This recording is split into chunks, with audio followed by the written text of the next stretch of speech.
Nabi alaihi salatu wasallam mengatakan likulli ummatin fitnah wa fitnatu ummati al-mal. Semua umat-umat yang terdahulu itu ada cobaannya. Jadi ada cobaan yang khusus buat mereka. Dan fitnah umatku adalah harta. Harta. Maka Allah ceritakan nih, bagaimana sikap yang berilmu tadi menahan diri. Dia tahu dunia ini menyenangkan, tapi dia berusaha untuk menyabarkan dirinya. Tapi orang yang ambisinya dunia tidak, dia akan berpikir bagaimana mendapatkan uang, ya, bagaimana dia mendapatkan kedudukan jabatan. Bas itu yang dia pikirkan. Bismillahirrahmanirrahim.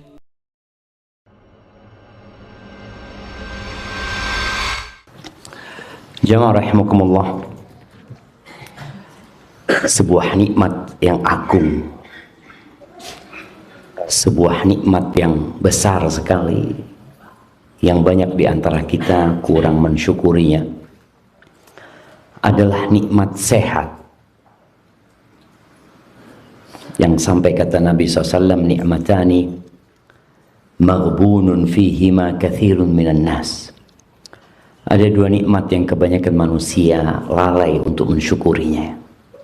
Bahkan dia mungkin memandang itu bukan nikmat. Kayak anak-anak nih sekarang ini pesantren, yang dianggap nikmat itu apa? Fulus, harta, ya. Jadi kalau melihat ada orang pegang handphone mahal, ya Allah, nikmat banget. Dia lupa dengan nikmat tangan yang memegang handphone itu. Ada yang mau tangannya dipotong, dikasih uang 1 triliun, bayangin. Tahu uang 1 triliun berapa? Berapa juta 1 triliun itu?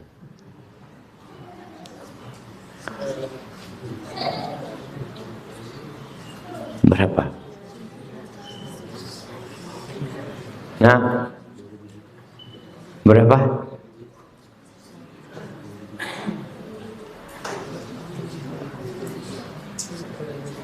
$10.000 juta.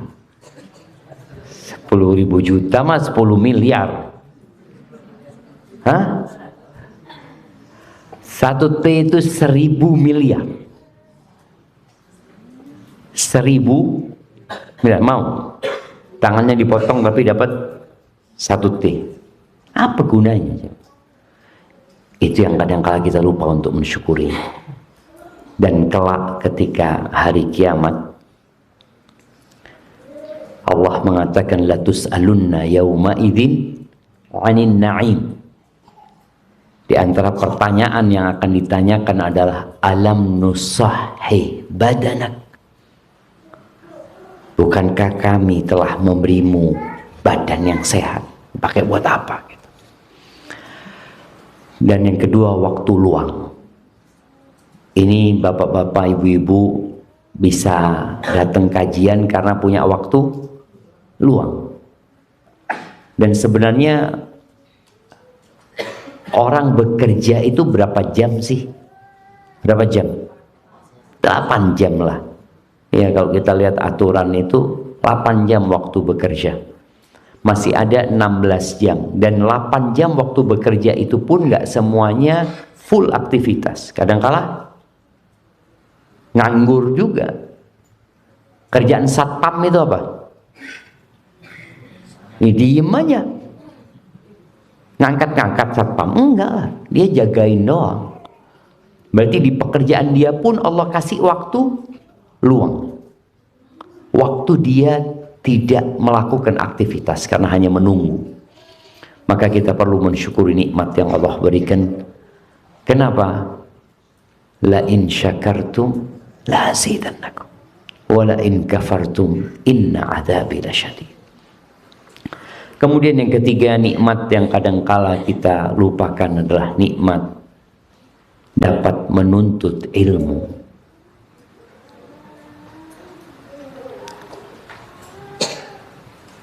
kejadian Qarun ketika dia berjalan ya. Allah ceritakan di surat Al-Qasas di ayat 70-an ya. Coba Anda lihat ayat berapa.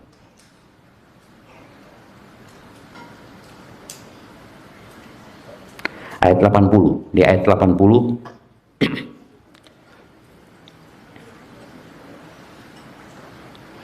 di ayat 79 sebelum ayat 80 ini Allah Azza wa Jalla menceritakan bagaimana Qarun ini pamer kekayaannya. Dan biasanya orang kaya ya ingin dilihat kekayaannya. Sekarang kan mereka dengan selfie ya, lagi naik mobil, lagi naik apa, lagi naik jet pribadi ya, difoto, disebarin kemana-mana. Dulu belum ada. Maka orang tidak akan tahu orang itu kaya raya kecuali kalau dia menampakkannya. Baik itu dari bangunan rumahnya atau dari kendaraannya. Allah mengatakan tentang Qarun ini, fa kharaja ala qaumihi fi zinati. Dia keluar dari rumahnya di hadapan kaumnya dalam kemewahan dia. Disebutkan dia naik kereta kencana, kereta kuda ya. Yang dikatakan kereta kuda itu dari emas. Lalu kudanya itu dikasih baju-baju dari emas. Kemudian di hadapannya ada 300 dayang-dayang perempuan. Kunci gudangnya itu dipikul sama orang-orang yang kuat. Bagaimana cara pandang orang tentang orang kaya ini? Nih anak-anak nih, kalau melihat mobil apa yang paling antum sukai? Mobil apa yang paling antum sukai? Atau harta apa yang paling antum ingin kalau besar nanti punya? Hah? Apa? BMW ya? BMW, oke BMW. Sebelahnya? BMW juga? Rolls Royce. Lain kelasnya ini, udah lebih tinggi nih Rolls Royce ini. Bugatti. Mercy. Nah, sama-sama yang mana ini? BMW nanti. Jadi punya satu-satu, nggak mau numpang. Nggak mau numpang punya temennya. Iya, artinya kepingin kalau bisa punya sendiri-sendiri. Padahal BMW itu cukup buat 5 orang lah, sedan itu kan. Tapi nggak maunya sendiri-sendiri. Ya, manusia. Bapak-bapak juga sama. Kadang-kadang nggak kesampaian aja gitu kan. Kita itu ingin, tapi nggak kesampaian. Allah sebutkan bagaimana sikap orang yang berilmu dan yang tidak berilmu. Kenapa tadi Ustadz sebutkan bahwasannya ilmu ini nikmat yang agung yang insya Allah dengannya kita selamat dunia akhirat. Allah menyebutkan qala alladzina yuriduna al-hayatad dunya. Di sini Allah menyebutkan 2 jenis manusia. Yang pertama, Allah mengatakan berkatalah orang-orang yang ambisinya dunia. Jadi yang ada dalam benak mereka adalah dunia. Orang kalau sudah cinta dunia, maka dia akan melihat kepada kemewahan itu suatu keberhasilan, suatu kejayaan, sesuatu yang harus dikejar dan diburu. Maka orang yang cinta dunia ini mengatakan, ya laita lana mithla ma utiya Qarun. Makanya kalau kita lihat tadi ada Bugatti lewat ya, kapan anak punya kayak gitu ya? Ada. Motor, kalau motor antum kepingin motor apa? Vario. Vario aja. Iya boleh jadi, karena dia yang dilihat Vario itu keren gitu kan. Daripada Beat lebih keren mana? Vario lah, aduh Beat gitu. Iya. Pengen motor apa? Honda. Iya Honda apa? Ini Vario juga Honda gitu. Nah, apa? Honda apa ini?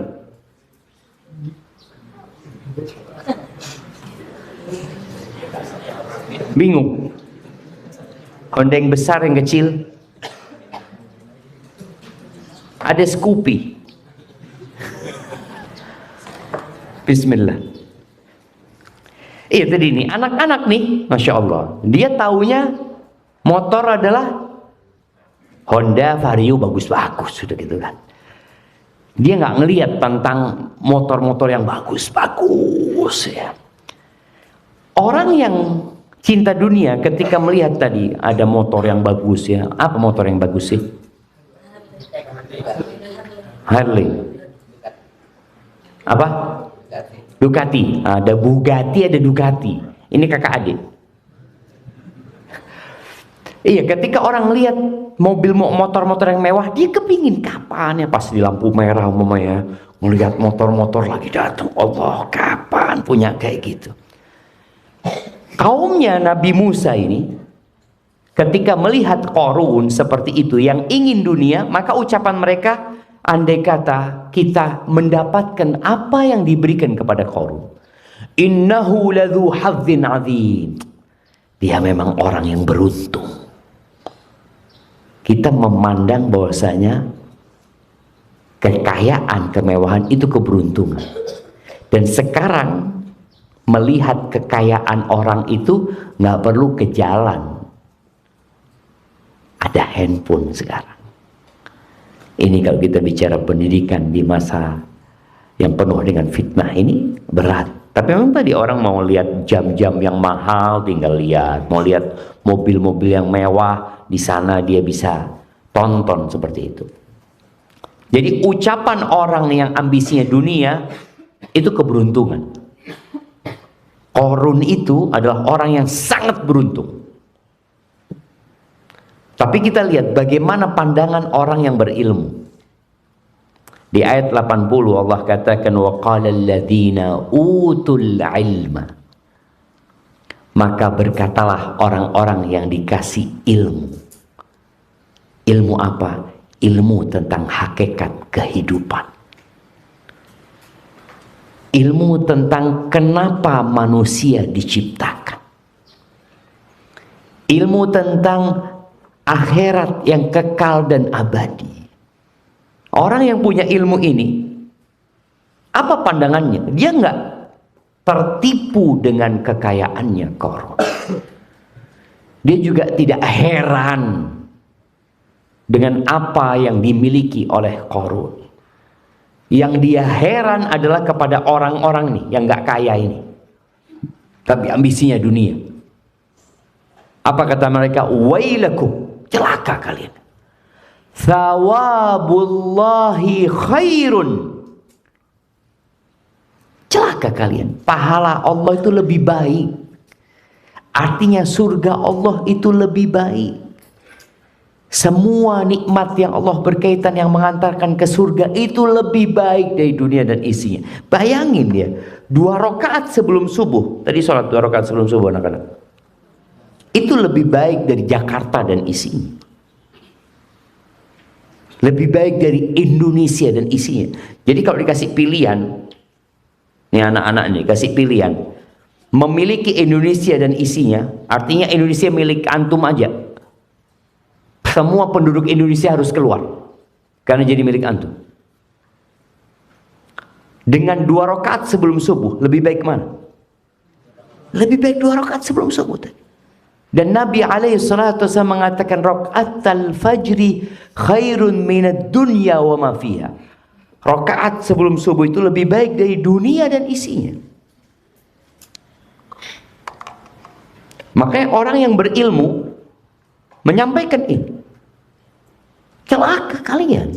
Kalian berpikir ingin menjadi seperti Qarun. mendapatkan kekayaan itu. Tidak berpikir bagaimana memiliki kekayaan itu kekal dan abadi. Terus lebih baik buat siapa? Liman amana wa amila salihan. Buat orang yang beriman dan beramal saleh. Wala yulaqqaha illa sabirun. Tapi nggak bisa memiliki pandangan seperti itu ya. Kemudian beramal soleh menguatkan keimanannya kecuali orang-orang yang sabar. Kalau kita nggak sabar, ya akhirnya kita ingin seperti Qarun. Karena memandang dunia ini segala-galanya. Padahal nggak ada apa-apanya dunia ini. Dengan 2 rakaat sebelum subuh. Nabi SAW pernah menyebutkan, La mawbi'u sauti ahadikum fil jannah. Tempat cemeti kalian, cepat pecut ya. Dulu orang-orang naik kuda, naik onta, naik keledai, kadang-kala dia harus pegang cemeti untuk supaya lebih cepat. Tempat itu mungkin 1 meter kita anggap. Tempat 1 meter itu di surga khairun minad dunya wa ma fiha, lebih baik daripada dunia dan isinya. Dunia ini akan hancur sehancur-hancur. Gunung-gunung yang kita lihat sekarang ini menjulang tinggi. Dan boleh jadi ini daerahnya apa namanya? Ciangsana. Ini daerah tinggi sudah. Dataran tinggi kan? Iya, udah dataran tinggi kan? Ini nanti akan rata. Rasul SAW pernah ditanya tentang gunung-gunung. Kalau yang berangkat ke Mekah melihat banyak gunung-gunung ya, nggak rata kota Mekah itu. Mereka bertanya, wa yas'alunaka 'anil jibal. Gimana ceritanya gunung ini? Kalau rumah hancur, mereka melihat. Rumah hancur ya sering ada gempa ya hancur rumahnya. Tapi gunung nggak pernah hancur. Di mana gunung hancur? Gunung meletus tapi tetap dia kokoh ada. Kata Allah Azza wa Jalla, faqul yansifuha rabbi nasfa fayadharuha qa'an safsafa la tara fiha iwajan wala amta. Katakan kepada mereka, Allah akan menghancurkan sehancur-hancur. Nggak ada lagi nanti yang tinggi dan yang rendah, semuanya rata. Dan tidak ada lagi tanda-tanda milik kita. Dari mana tuh? Bekasi. Nggak ada lagi cerita, oh ini Bekasi ya. Nggak ada. Itu dulu rumah anak kecil di sini dulu. Nggak ada. Hilang semua tanda-tanda. Yang ada rata. Seperti meja nih. Kalau Nabi SAW mengatakan kursil bayda. Kal kursatil bayda. Seperti roti yang putih. Rata. Baik. Cuma tadi yang bisa selamat itu orang-orang yang sabar.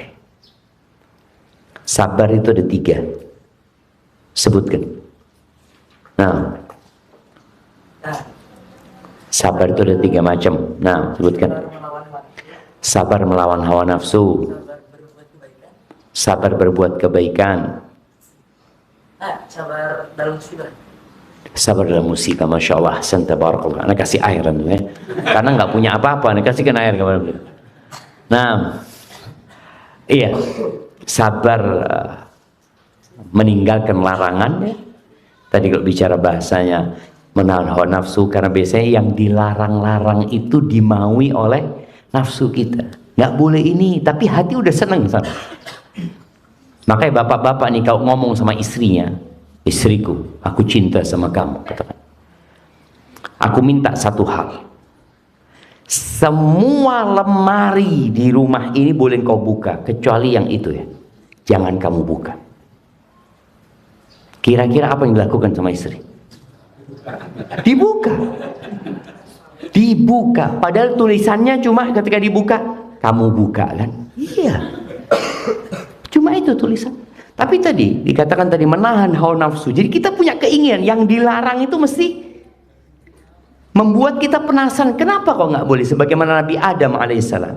Nabi Adam itu boleh makan dari semua yang ada di surga. Bayangin, semuanya boleh. wala taqraba hadhihi syajarah. Jangan ini, pohon ini jangan dideketin. Dekat aja jangan sudah. Ternyata bukan dekat, malah dimakan atas godaan ya iblis dan hawa nafsu manusia. Maka perlu kesabaran tadi. Lalu apa yang terjadi sama Qarun? Allah mengatakan fakhasafna bihi wa bidarihil ardh. Allah tenggelamkan Qarun ini bersama rumah dan semua kekayaan. Jadi bukan dia sendiri, tapi bersama rumah-rumahnya. Wallahu a'lam apakah di rumahnya ada keluarganya, tentunya biasanya seperti itu. Bersama semuanya Allah benamkan. Fama kana lahu min fi'atin yansurunahu min dunillah. Nggak ada yang bisa nolong Qarun. Kalau dia punya anak buah, ya punya bodyguard, nggak ada yang bisa nolong dia. Dan itu yang terjadi dengan kita. Kira-kira kalau Republik Indonesia ini diserang oleh negara lain, kita akan melakukan perlawanan apa enggak? Tentulah. Kita punya TNI dan kita punya rakyat yang akan bergabung dengan TNI untuk menyelamatkan negeri ini. Tapi ketika terjadi gempa, kemana TNI lari? Nah, apakah TNI akan lari ke gudang senjata untuk ambil senjata? Apakah TNI akan mengeluarkan tanknya, akan mengeluarkan kapal perangnya? Kenapa? Kita mau menghadapi gempa. Nggak ada, nggak bisa. Maka Allah katakan nggak ada yang bisa nolong Qarun. Nggak ada. Kalau mungkin Qarun dirampok, ada yang bisa melawan. Tapi ketika menghadapi Allah Azza wa Jalla, nggak ada.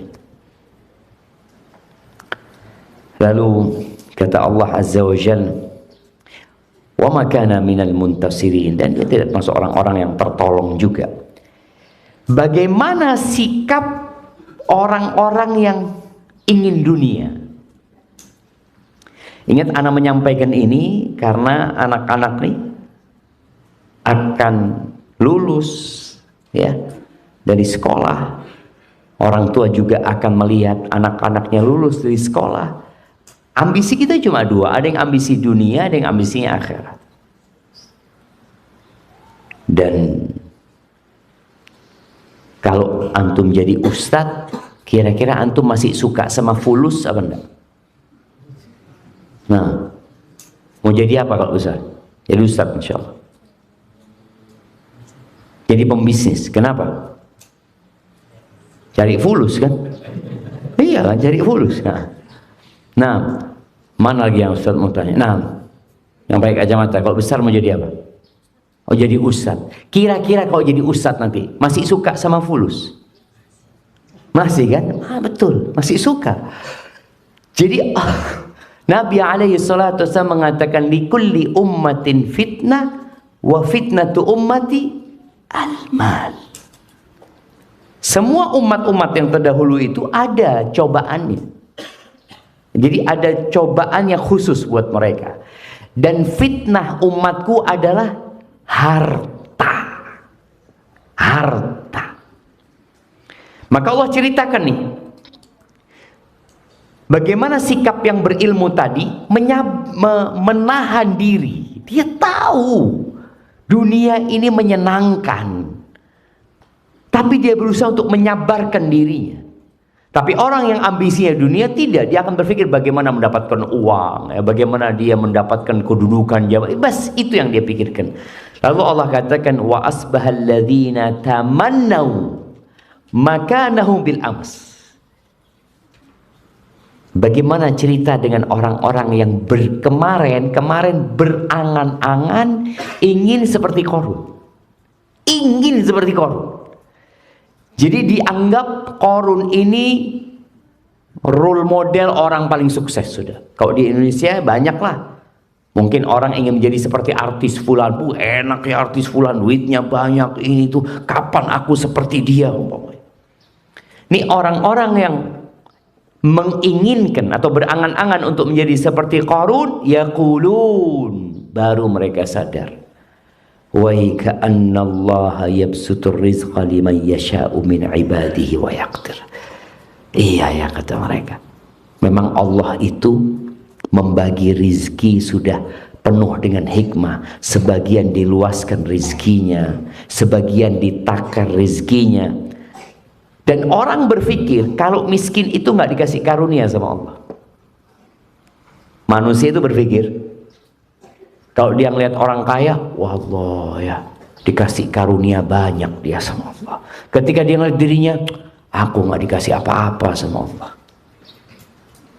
Tapi setelah kejadian Qarun, apa kata mereka? Laula amannallahu alaina la khasafa bina. Kalau bukan karena karunia Allah kepada kami, pemberian Allah kepada kami, niscaya kami pun akan dibenamkan. Berarti kemiskinan itu jadi nikmat.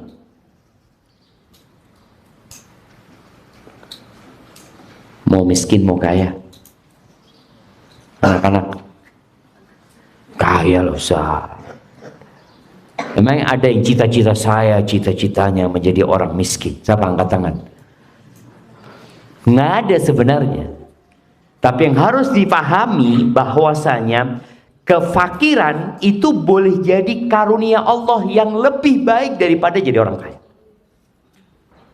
Mereka mengatakan kalau bukan karena karunia Allah kita akan dibenamkan. Artinya kalau kita menjadi seperti Qarun ya sama, akhir ceritanya akan dibenamkan sama Allah Azza wa Jalla. Dan kekayaan itu punya efek samping buruk. Apa efek sampingnya? Allah sebutkan di surat Al-Alaq, innal insana la yatgha. Sesungguhnya manusia itu benar-benar melampaui batas. Kapan? Ar-ra'ahu istaghna. Dia melihat, memandang dirinya sudah memiliki, sudah punya, sudah berkecukupan. Itu kadang-kala membuat dia jadi lupa daratan. Tapi kalau orang fakir, ya biasanya dia akan terus minta sama Allah Azza wa Jalla. Ahibati fillah, nggak apa-apa jadi orang kaya. Kata Nabi SAW, la ba'sa bil ghina. Tapi ada syaratnya. Limanittaqa. Nggak apa-apa kekayaan itu, tapi syaratnya apa? Bertakwa. Kemudian Nabi SAW mengatakan walakinna sihhata khairun minal ghina limanittaqa. Akan tetapi kesehatan itu lebih baik daripada kekayaan buat orang yang bertakwa.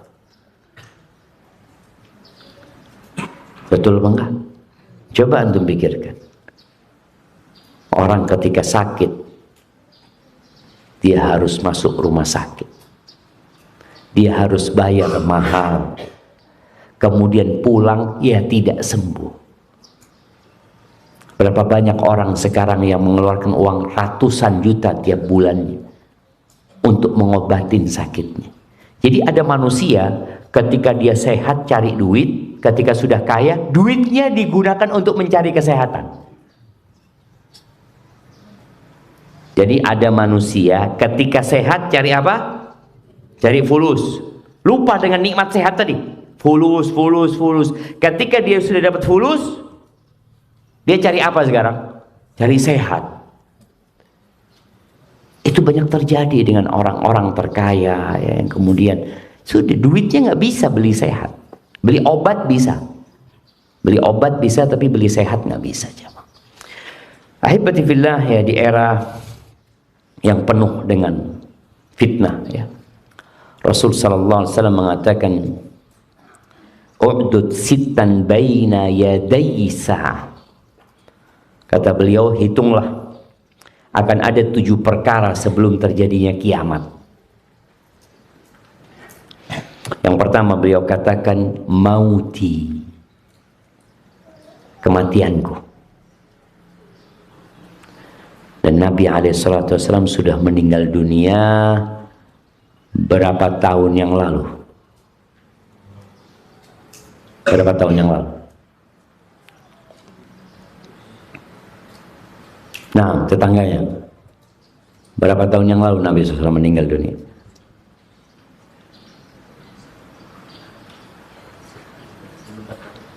Seribu 1400. Baik. Yang belakang.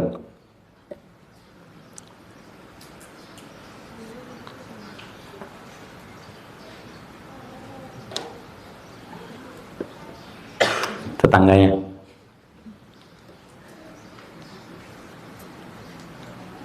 Ini tanda-tanda kiamat gitu. Artinya tanda, anak kepingin tahu tanda ini berapa tahun yang lalu sudah terjadi gitu.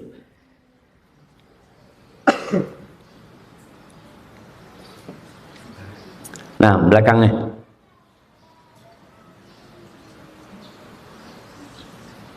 Berapa? 1345.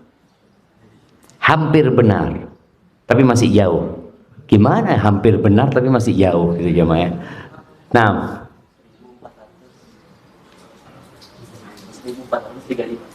1436. Anak kasih hadiah. Walaupun air, nggak apa-apalah. Masya Allah ya. 1436 kan? Meninggalnya Nabi SAW kapan? Tahun 11. Sekarang tahun? Nah, iya, antum telat setahun. Ini 47 sekarang sudah. Nah, sekarang 1447. Bayangkan, sudah terjadi. 1436 tahun yang lalu tanda pertama yang disebutkan Rasulullah SAW terjadi. Kemudian thumma fathu Baitul Maqdis. Kemudian ditaklukkannya Baitul Maqdis, Masjidil Aqsa ya. Semoga Allah membebaskan Masjidil Aqsa dan kaum muslimin di Palestina dari genggaman para penjajah Zionis di sana ya. Baik. Kapan penaklukan Baitul Maqdis? Nah, bismillah.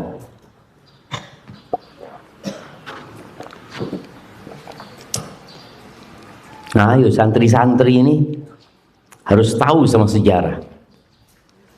Kenapa? Karena sejarah itu kejayaan kita. Kalau generasi umat Islam sekarang lupa dengan sejarahnya, maka jangan berharap Islam akan jaya kembali. Ya gimana? Dia nggak tahu. Apalagi kita doakan saudara-saudara kita, Allahumma ansur ikhwanal mustad'afin fi Filistin. Doa kita seperti itu. Ditanya, kapan Palestina itu ditaklukkan sama umat Islam? Wallahu a'lam ya, dulu kayaknya. Dulu. Ya jelas dulu, sekarang dikuasain Yahudi gitu. Nah, tahun berapa?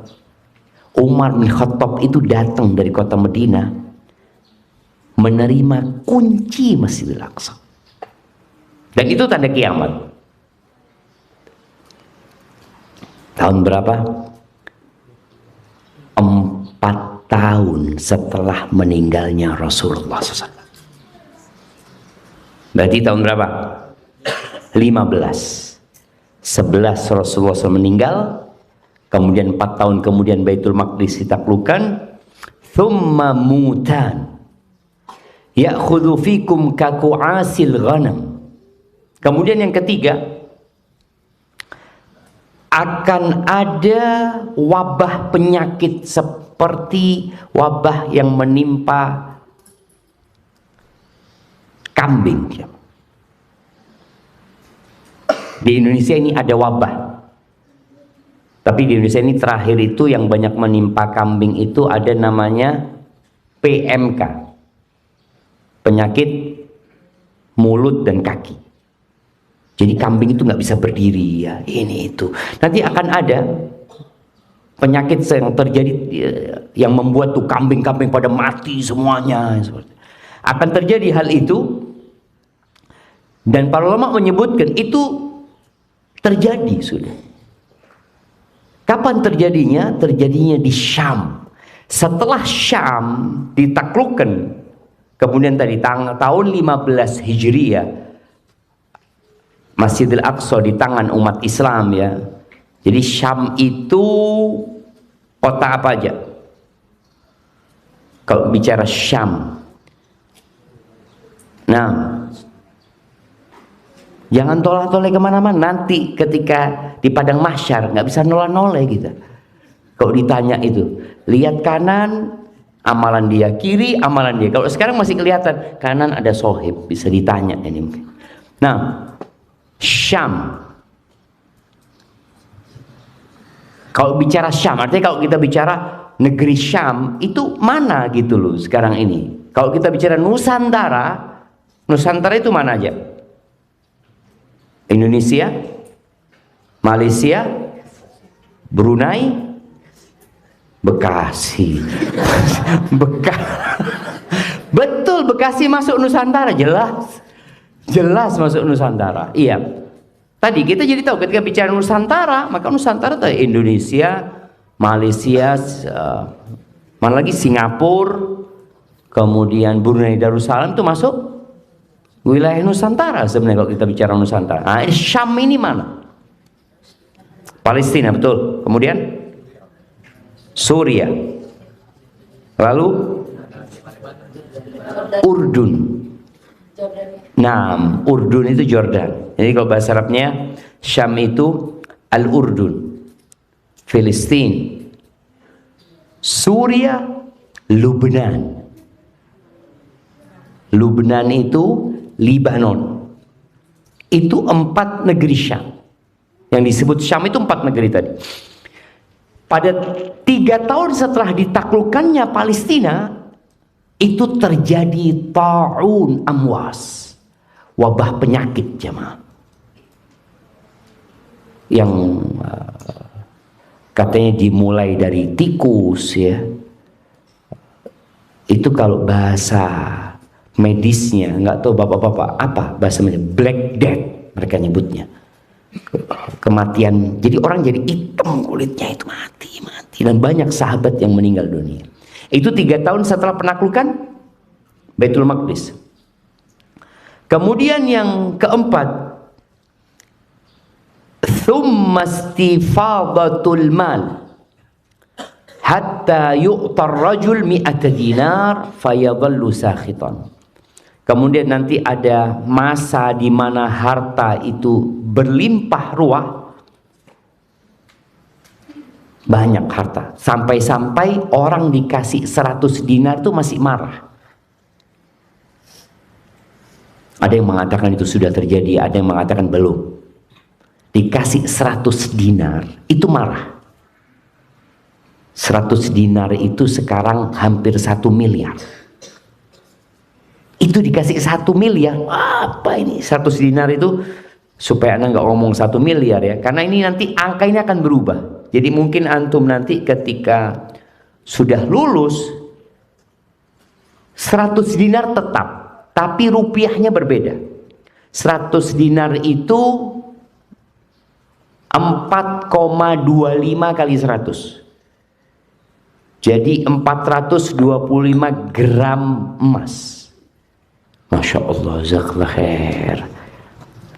Nah, biar sekalian Ustadz ini ngajarin adab ya. Jadi kalau naruh cangkir piring buat Ustadz itu bukan Ustadz ya, buat siapa saja, buat tamu apa, itu pegangannya di sebelah kanannya. Jadi tinggal pegang gini terus minum. Bismillah. Benar ya mah. Kadang-kadang kan kalau kayak tadi naruhnya kan gini kan. Gimana cara ngambilnya? Atau naruhnya gini. Waduh. Susah. Pakai tangan kiri nantinya. Tapi sudah betul, naruhnya sudah di sebelah kanannya Ustadz, tinggal apa namanya? Gagangnya ini. Subhanallah jamaah. Adab ini penting. Adab ini penting. Karena kalau sudah ngomong adab panjang ceritanya nanti sudah. Bukan itu yang kita bicarakan. Bicara tadi 1 dinar itu 4,25 gram emas. Jadi tadi Ini orang dikasih 100 dinar fayadhallu sakhiton. Dia marah gitu. Ulama menyebutkan nggak berkah harta pada waktu itu. Orang sudah sangat berambisi dengan harta dan kadang-kadang nggak tahu mau dibuat apa. Nih anak-anak, kalau antum sholat itu dapat fulus, enak apa enggak? Sholat subuh ya, bisa subuh ngelihat 100.000, alhamdulillah gitu kan. Kira-kira enak enggak? Enak kan? Buat apa fulusnya? Buat apa? Buat belanja kan? Buat belanja 100. Jadi kalau satu hari dapat berapa? Kalau satu sholat dapat 100.000, dapat berapa? 500. Itu yang sholat wajib. Kalau tambah sholat sunnah, tambah banyak lagi. Kalau manusia sholat dapat uang, ada nggak pasar yang buka? Ada nggak antum semua mau ke pasar, mau belanja, ke minimarket, mau beli? Nggak ada yang buka. Mereka mau cari fulus tinggal sholat, kata dia. Ini yang mau isi bensin ke SPBU, ada nggak yang jaga SPBU?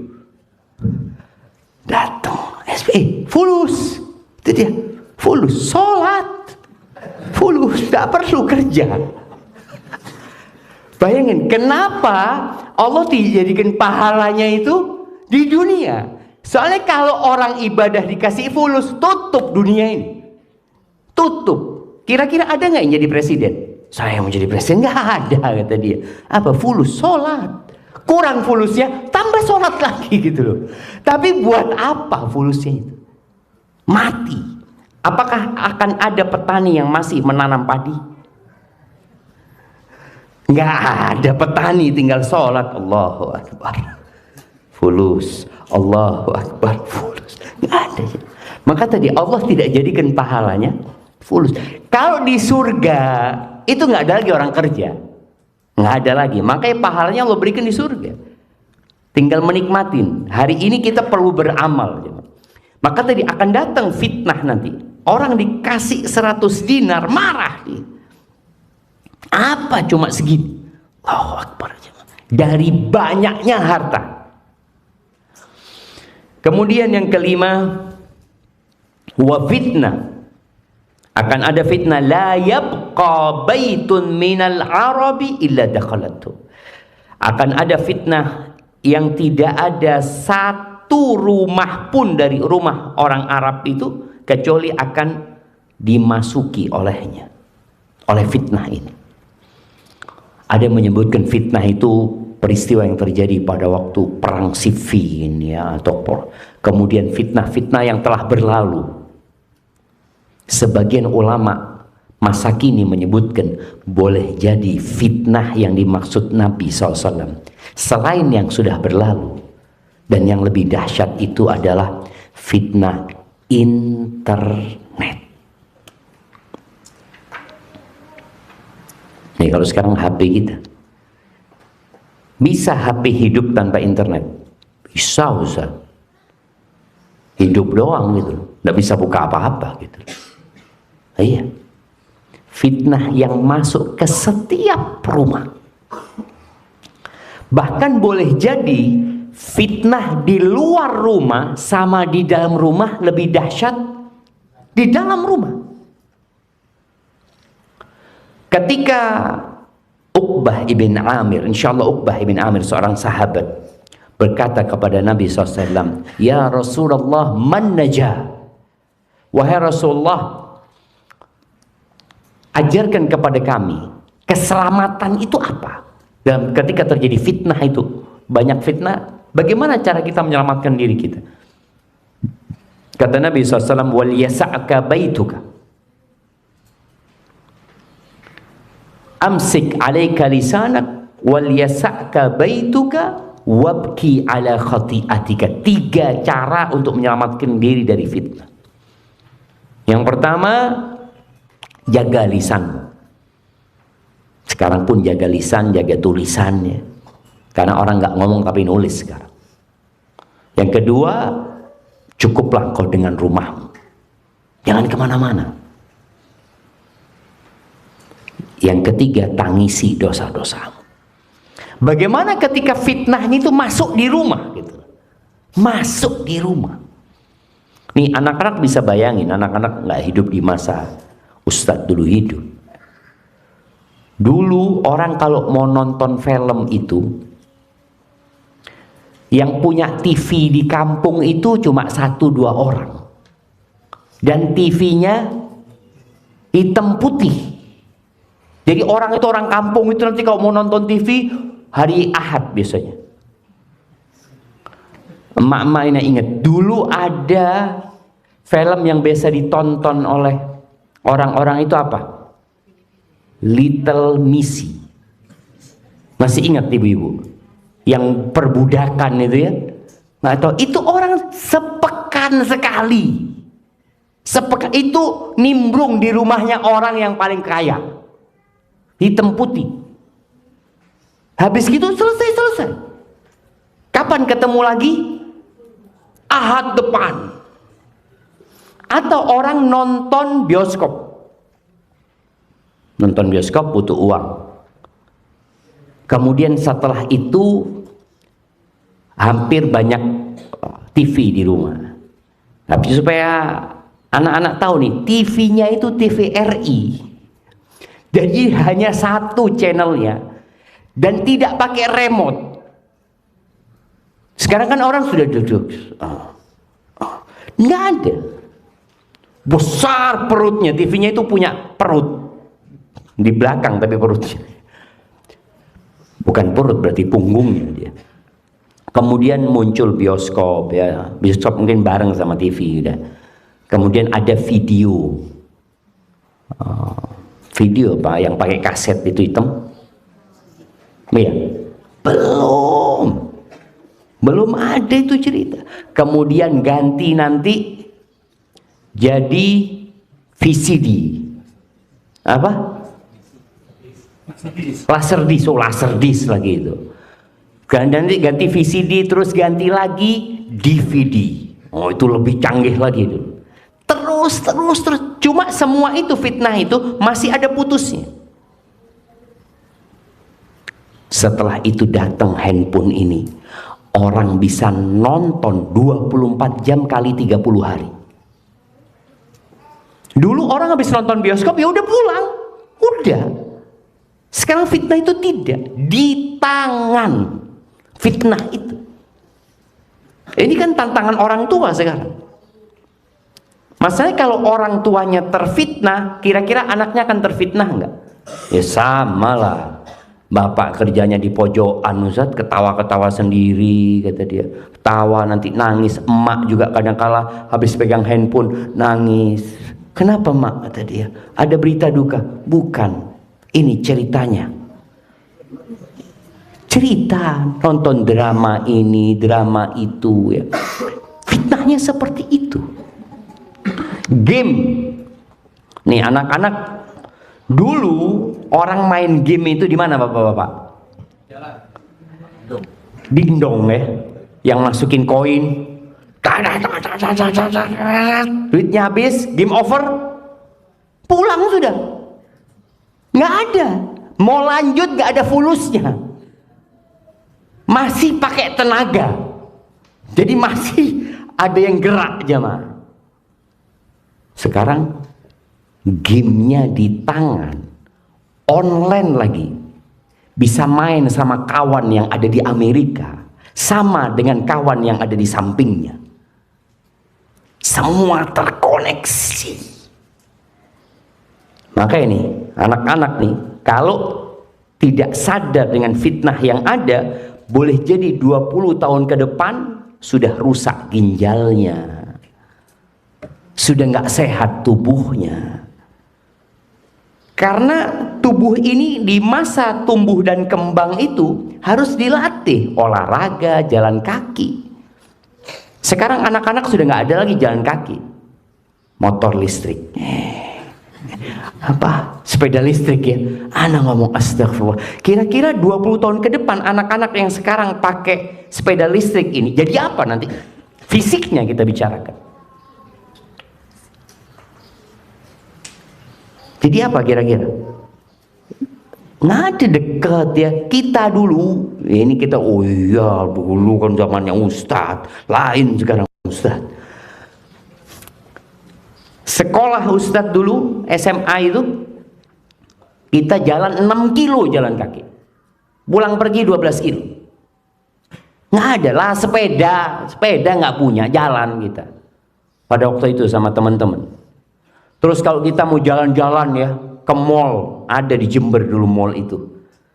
Sama orang tua dikasih uang itu cukup buat naik ojek sekali. Sekali doang. Jadi naik ojek sekali, pulangnya jalan kaki. Dan tidak bisa beli apa-apa. Akhirnya kita pilihannya dua, jalan kaki pulang pergi, atau jalan kaki berangkatnya, pulangnya naik ojek, tapi nggak beli apa-apa. Nah, kita mah kepingin beli makan, jalan kaki pulang pergi 5 kilo 10 kilo. Sekarang anak-anak disuruh sama orang tuanya, beliin ini ya ke depan, mau jalan. Wow. Hati-hati ya. Tadi kita bicara fitnah ini akhirnya semuanya. Kalau kita bicara fitnah itu bukan cuma internet, kayaknya hampir motor pun boleh jadi fitnah. Dari sisi apa? Dulu hanya orang kaya yang punya motor. Sekarang di kampung-kampung itu ada 2-3 motor, kredit riba lagi. Bayangin ya, kredit riba lagi. Itu hampir semua rumah dikejar. Dulu orang main judi di mana? Nih anak-anak pernah lihat orang main judi? Nggak pernah kan? Karena orang main judi dulu sembunyi-sembunyi. Orang main judi itu, bapak-bapak di mana biasanya waktu itu mainnya? Nah, di kuburan yang seharusnya ingat mati ya. Orang itu mainnya sembunyi-sembunyi, kemudian ada yang jagain ya. Sehingga orang kalau mau main judi itu takut ketahuan. Takut ketahuan. Soalnya dia akan kemana orang ini ya? Oh, tempat sana, ini tempat main judi biasanya. Sekarang main judi di samping istrinya. Istrinya tidak tahu. Karena judol sudah dia. Nggak ada. Wali ngobrol sama anak-anak, ayo Masya Allah. Dia kata, Bapak kok sedih? Nggak ada apa-apa lah. Iya. Betul, sama ini fitnah tadi yang masuk ke setiap rumah. Kemudian yang keenam, kata Nabi SAW, thumma hudnatun takunu bainakum wa baina banil asfar. Nanti akan terjadi hudnah, gencatan senjata ya, perdamaian antara kalian sama orang-orang kulit putih, sama orang-orang Eropa. Nanti akan ada perjanjian damai antara umat Islam sama mereka, lalu mereka berkhianat. Fayatuna tahta thamanina ghaya. Kemudian mereka akan datang di bawah 80 panji. Tahta kulli ghayatin 12 alfan. Di setiap satu panji itu ada 12.000 tentara. Berapa jumlah tentaranya? Nih anak-anak nih. 80.000 panji. Jadi pasukan itu dibagi-bagi. Pasukan mereka. Mereka nanti akan menyerang umat Islam. Dan ini akan terjadi nanti. Kita yakin dengan sabda Nabi SAW. Hadis ini diriwayatkan Imam Bukhari. Mereka akan menyerang umat Islam di bawah 80 panji. Bawa 80 bendera. Mungkin ini benderanya Denmark, ini mungkin Perancis, mungkin mana-mana, nggak tahu lah nanti apa yang akan terjadi.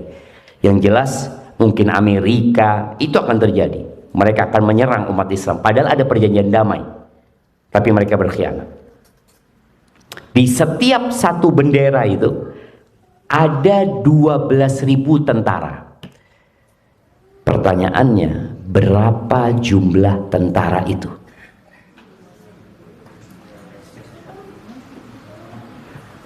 Hmm. 240.000. Ya, bagus sih, tapi belum. Nah, 960.000. Iya, 1 juta kurang 40.000. Iya. Nanti minta hadiah sama ustadznya ya. Hadiahnya sudah habis. Bayangkan, itu akan terjadi. Mereka membawa pasukan hampir 1 juta untuk menyerang umat Islam. Tapi dengan bendera-bendera yang beda-beda nantinya. Tapi jelas Nabi SAW mengatakan Banil Asfar ya. Itu dulu sebutan buat orang-orang Romawi ya. Orang-orang kulitnya kok disebut kuning. Tapi untuk sebutan orang-orang kulit putih itu. Ahibati fillah, bagaimana sikap kita menghadapi fitnah yang terjadi dalam mendidik diri kita sendiri? Karena anak pikir yang datang bapak-bapak sama ibu-ibu, ternyata ada anak-anak di sini. Maka bagaimana kita harus pinter-pinter menghadapi fitnah yang terjadi. Tantangan di masa sekarang ini ya konten negatif, banyaknya konten negatif di media tersebut. Anak-anak kecanduan gadget, tapi alhamdulillah, makanya kenapa orang tua itu kalau anaknya ke pesantren senang sekali.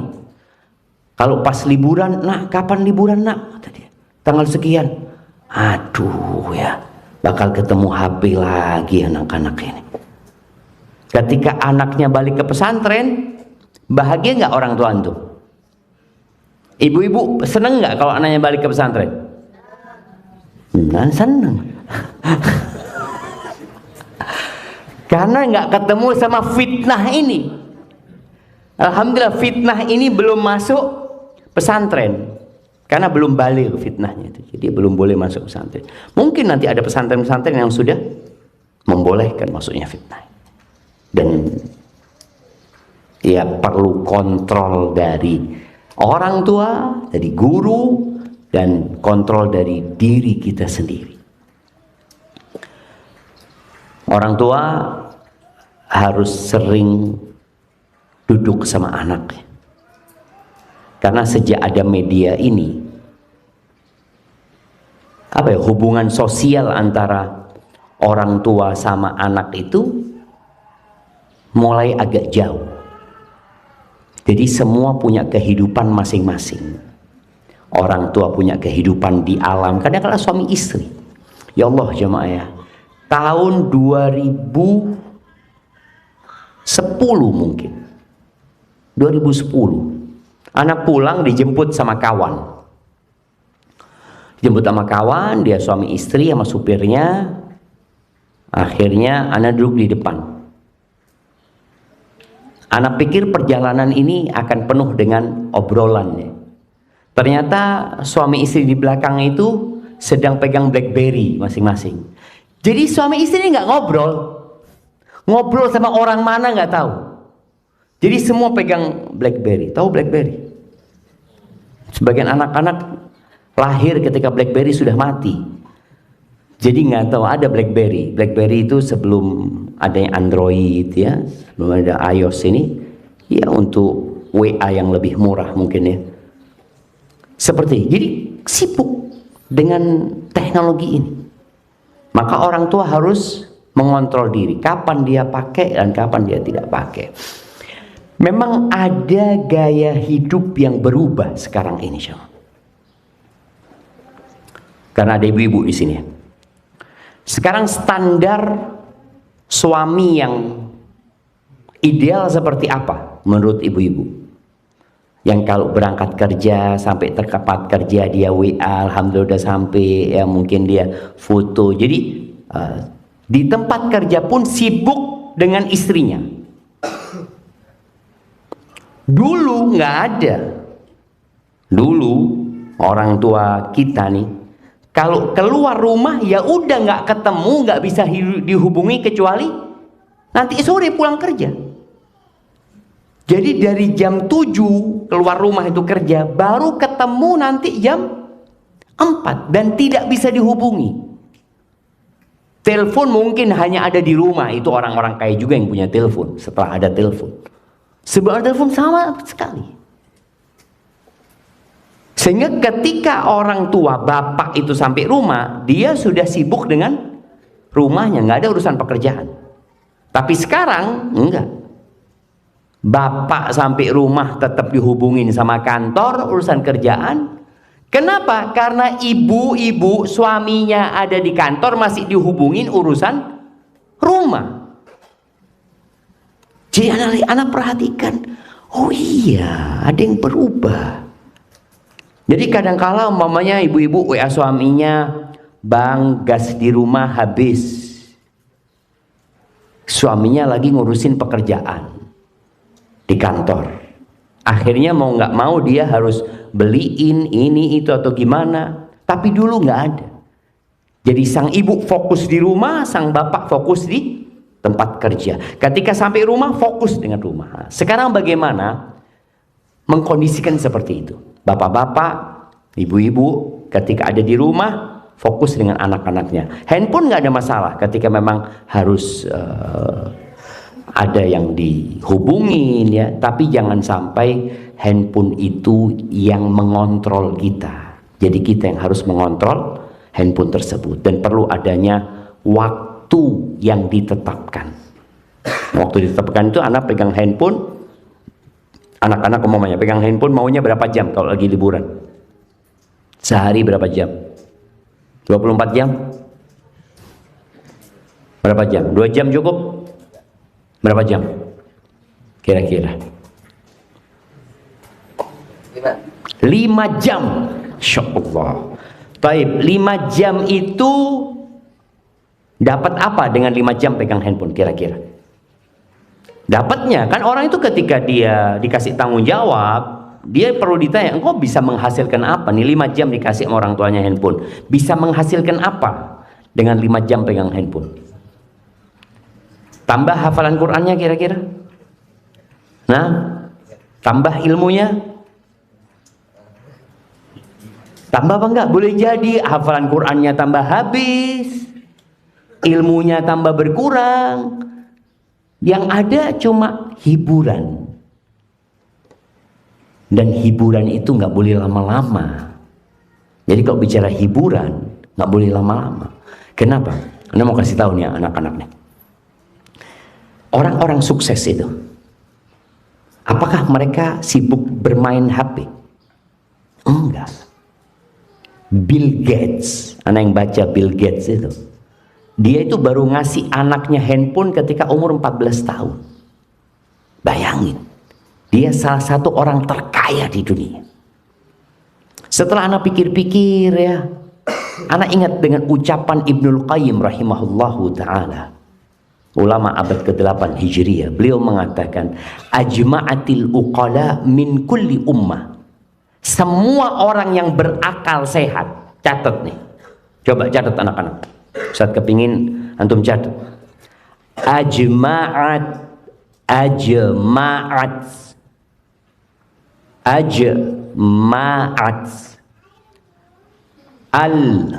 al-uqala'u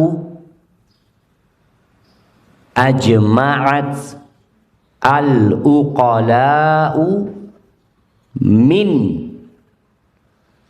ajma'at al-uqala'u min kulli ummah min kulli ummatin ajma'atil uqala'u min kulli ummatin. Udah belum?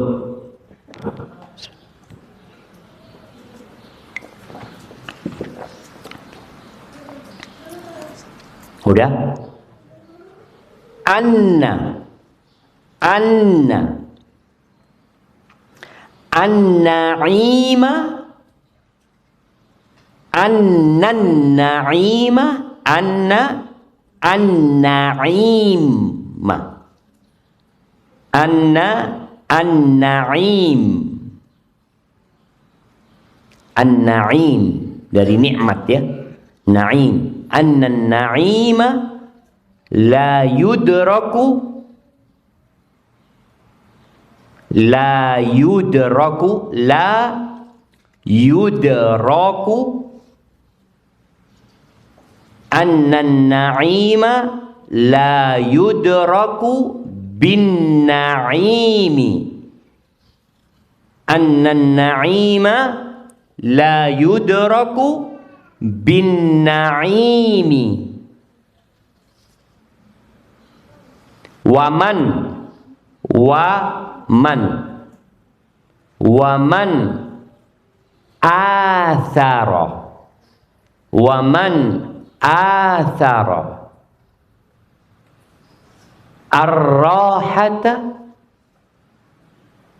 waman athara ar-rahata fatathu, fatathu ar-rahatu, waman athara ar-rahata fatathu ar-rahatu, waman athara ar-rahata fatathu ar-rahatu. Jadi ajma'atil uqala min kulli ummah, semua orang yang berakal dari setiap umat, apapun agamanya jemaah, apapun agamanya, yang penting orang ini punya akal sehat ya. Udah selesai belum nulisnya? Kalau udah dengerin Ustaz sekarang. Artinya insya Allah tahulah artinya.